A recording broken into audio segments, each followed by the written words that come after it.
Hi, Nikki here from Purple Patch Fishing. I've had some great feedback on my last video, so I thought that I'm going to go through my general purpose soft plastics rod, and I'm also going to go out on the water at Gippsland Lakes and put it to use and hopefully get amongst the fish, and you can see how it works. So let's go. I have had some good feedback with my little hard body outfit that I just recently purchased, so I thought I'd go through my general purpose rod, what I use for flathead. I also use it for out on the bay for some salmon, the pinkies, a good all-rounder, but I love my flathead fishing, so that's what I use it for mainly. So I was looking for primarily a soft plastics rod that I could throw weights of probably 5 to up to 14 grams, depending on what depth I was fishing. A lot of the time when I'm fishing for flathead, you're in up to probably 10 foot, 15 foot most, but then out in the bay you could be fishing into 15, 20 foot water. So what I was looking for when I was looking at getting a new rod for soft plastics mainly was a rod that was had a faster taper, and because when you're fishing with soft plastics you're using a single hook, so the faster taper rod is going to set that hook and keep it in hopefully. Well, so what did I buy? Well, on lengthy discussions with the guy in the tackle store, I ended up with a Shimano Zodias. It's a 7-foot rod. Why 7 foot? Because it enables me to cast further, which is important. It is a 5 to 10 pound weight rod, and got the plastic grips. I don't like the cork. That's just personal preference. There's no difference in the weight. It's also a nice weighted rod. It's nice and light, enables me to cast all day if I need to. So then what reel did I get? Well, I've got a 2,500 size Shimano Stradic Ci4 on there. It's a beautifully light reel, balances really well with the rod. Looks good too because it's got red matching, and you've got to match when you fish. The line, I'm using 6 to 8 pound braid, which has a breaking strain of up to 14 pound anyway, and leader I tend to use 6 to 10. It depends on where I'm fishing and what I'm fishing for. If I'm out in the open with no snags, I'll go a lighter leader, but if you're in around the snags, sometimes you need to go up to a heavier leader, especially if you've got a lot of rubbly bottom. It can get braided on there, so you go as heavy as you can really. Well, there you have it. There's my soft plastics outfit that I use, my everyday outfit for chasing flathead in the estuaries, out on the bay chasing snapper, salmon. Get into your local tackle store and talk to the guys and girls in there, and they can really, really help you. All right, so get out on the water. So we're at Lakes Entrance. It's Labor Day weekend. There's people fishing, there's people water skiing, wakeboarding, just cruising. Beautiful place, absolutely gorgeous place to be.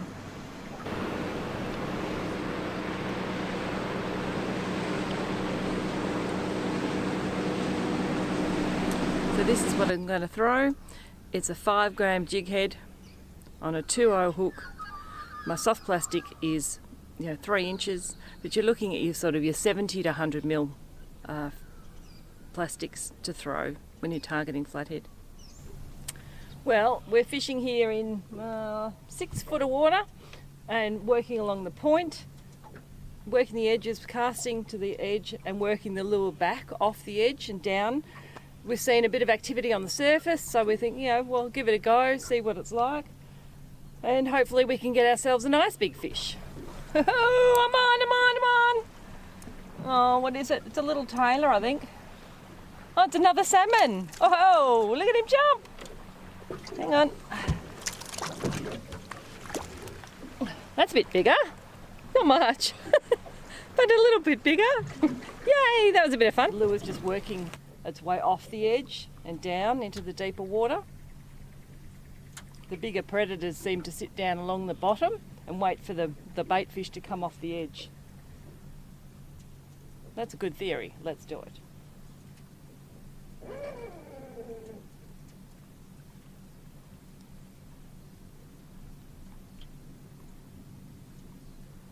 Oh, hit.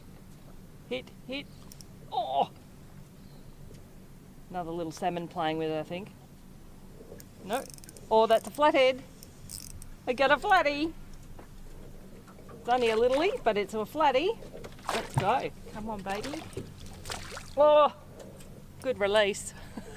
Well, it was only about that big, so he spat the hook. But that's all right. Let's do it again. I have to fix up my lure though, because he's distorted it a bit. But fix that lure back up.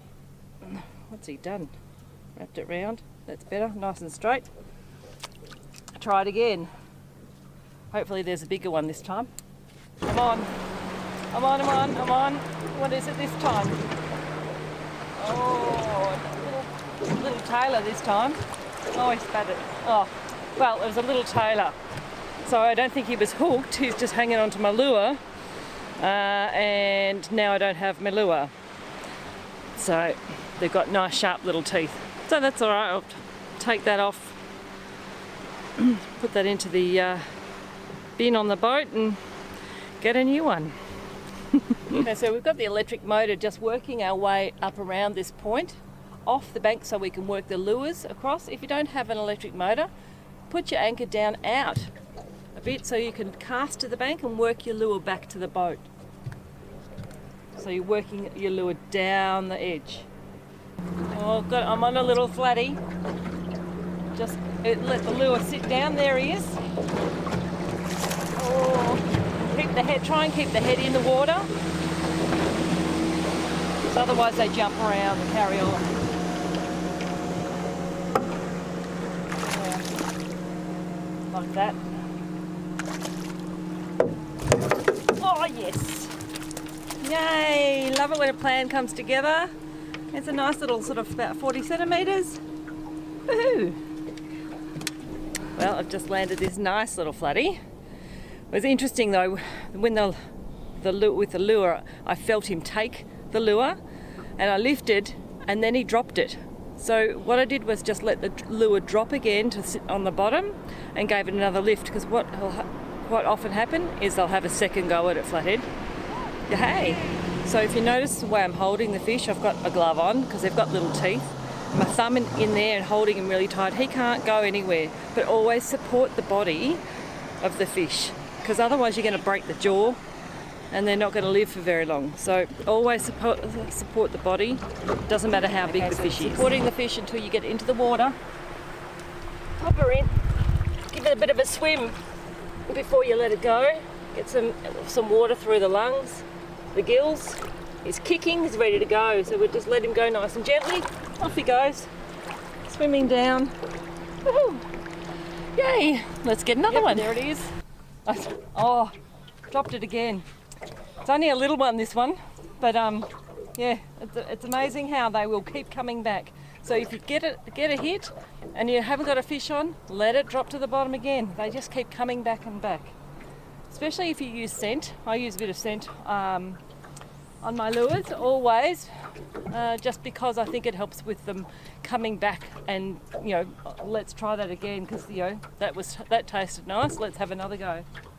So they really seem to be on this drop off here. Yep. Oh, let it drop. They're only little bites. Yep. Oh, dropped it again. Come on.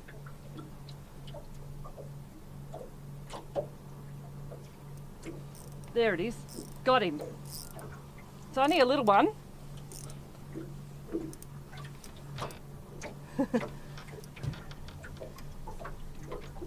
It's only a little one.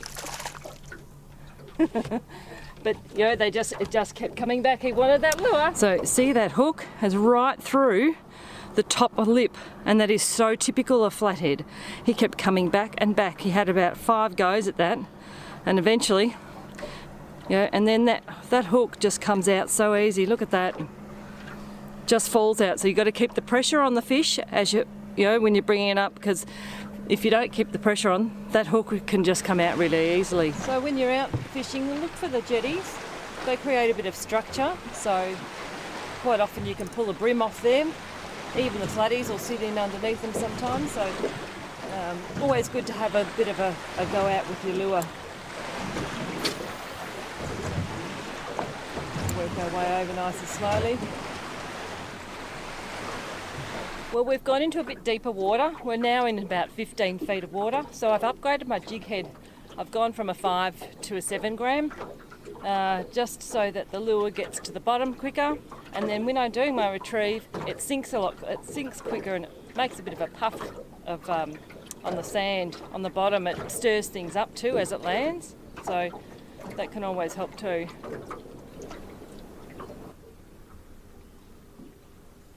Oh, hit. Hit. Hit. Oh, hit. Hit. Oh, dropped it. Let the lure sink and hit the bottom again. Yeah, hit. That's it now. Oh, no. Just taking the tail and not the hook. So we found an area with quite a few flathead that we've caught, and a flying gurnard. So what we've done is we've spot locked with the electric motor, so which means that it's essentially an anchor, and it keeps us in the same spot without having to put an anchor down. Really handy. So that we're just going to fish this area because that's where we've been catching, and still in about 15 foot of water, with a bit of a drop off again.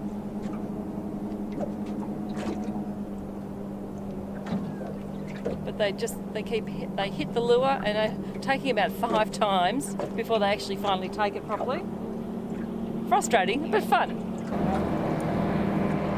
Yeah, they're just little ones that really play with it. It's good fun. But yeah, hopefully that these are the ones that grow up to be the big girls and the big breeders. We need to look after our little fish so they can. Oh yeah, that's better.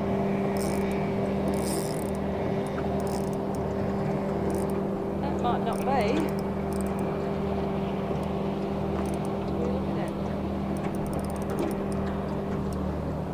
Oh, it's another gurnard, flying gurnard. They're beautiful. Oh.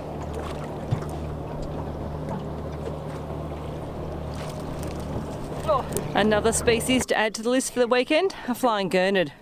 Look at those beautiful wings. I'm supporting them with a towel because they do have some spikes on them. I don't want to get spiked. Beautiful. Apparently great eating when they're bigger too.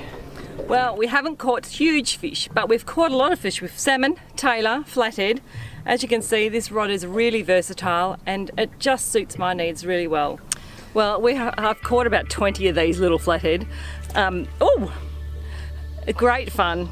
Been a great weekend. Love a Labor Day weekend, and remember to like and subscribe so you can see more and I can do more.